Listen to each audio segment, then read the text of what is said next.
ઉભારો રૂપ સુંદરી. વાહ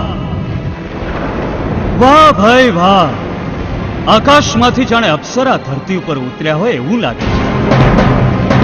રૂપ સુંદરી, આવ્યા છો તો જરા મહેલની મજા પણ માણતા જાઓ. માની ભક્તિ અને ભાવ ભૂલી આજે અવળી વાણી કેમ બોલો છો રાજન?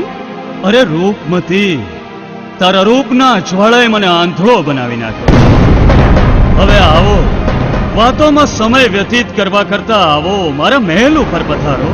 માં કહીને બોલાવીશ ને ત્યારે તારા મહેલ પર જરૂર આવીશ રાજન, પરંતુ આજ તું ભાન ભૂલ્યો લાગે છે. અરે રાણી, આ તારું રૂપ જ એવું છે કે ભલભલા ભાન ભૂલી જાય. ભાન ભૂલેલાને માર્ગ બતાવતા મને આવડે છે. રાણી, તું તો મને માર્ગ બતાવતા બતાડીશ, પણ એ પહેલા હું તને મારી રાણી બનાવીશ, મારું વાંચ્યા મેણું ભાંગીશ. ભાન ભૂલો છો પ્રજાપાલક? મોહમાયા ત્યજી અને માનું સ્મરણ કરી લે. લાગે છે કે તારો સમય તો સારો જ છે રૂપ સુંદરી, એટલે તો તારો પાલો પકડવા માંગુ છું. તારો પાલો પકડીને તને પટરાણી બનાવી છે. સાવધાન રચન, એક પણ શબ્દ બોલતા પહેલા વિચાર કરી લેજે. અરે મારી રૂપમતી, આ તારું રૂપ જોયા પછી તો મને એક જ વિચાર આવે છે, તને મારી માનીતી રાણી બનાવું. રાજન, વાસનાના મોહમાં તું તારું જીવન ધૂળ ધાણી કરવા બેઠો છે.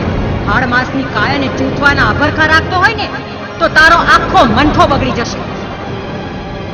હજુ પણ સમય છે, સમજી જા. જીવનનો ઉદ્ધાર કરવો હોય તો ભાનમાં આવીને માંગવું હોય તે માંગી લે.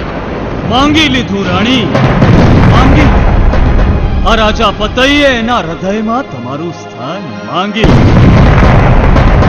અરે તું કહે તો તને સોનાના કોઠાર આપું, ગામને ગરાસ આપું, હાથી આપું, ઘોડા આપું, રાજ અને વૈભવ આપું. માંગી લે રાજન, જે જોઈએ તે માંગી લે. માંગી લો? હા?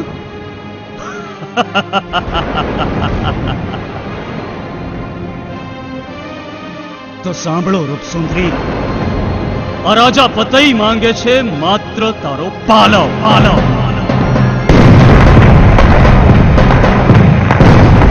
પાપી પતાય, તને લાખ સમજાવ્યો તોય તું ના સમજો.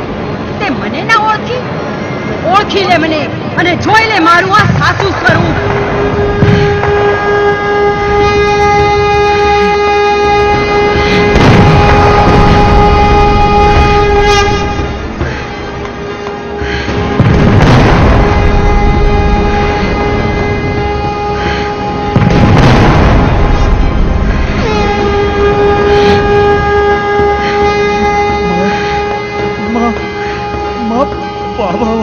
ભાન ભૂલેલા ભૂપતિ, તને લાખ સમજાવ્યો તોય તું સમજો નહીં. આની સજા તારે ભોગવવી જ પડશે. તું રાન ને પાન થઈશ, ભીખ માંગતો ફરીશ, છતાંય તારા પાપનું પ્રાયશ્ચિત નહીં થાય. પાવાગઢમાંથી તારું નામ પણ ભૂલાઈ જશે. મને માફ કરો માં, મને માફ કરી દો માં, મને માફ કરી દો. માફી માંગતા બહુ મોડું કર્યું પતઈરાજ. હું જો ધારું ને તો એક જ હૂંકમાં તને હજારો જોજન દૂર ફેંકી શકું છું, પરંતુ હું માં છું એટલે તને મારી નથી શકતી.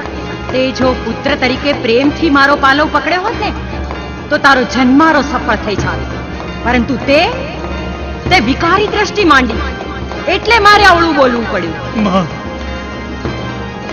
માં, હું જીવું કે મરું એની મને કોઈ ચિંતા નથી. મને જે સજા કરવી હોય તે કરો માં, પણ મારા ગુનાની સજા મારા પાવાગઢની પ્રજા શા માટે ભોગવે માં? રાજન, એકવાર મારી જીભેથી નીકળેલી વાણી પાછી ફરતી નથી. હવે તો તારે ભોગવે જ છૂટકો.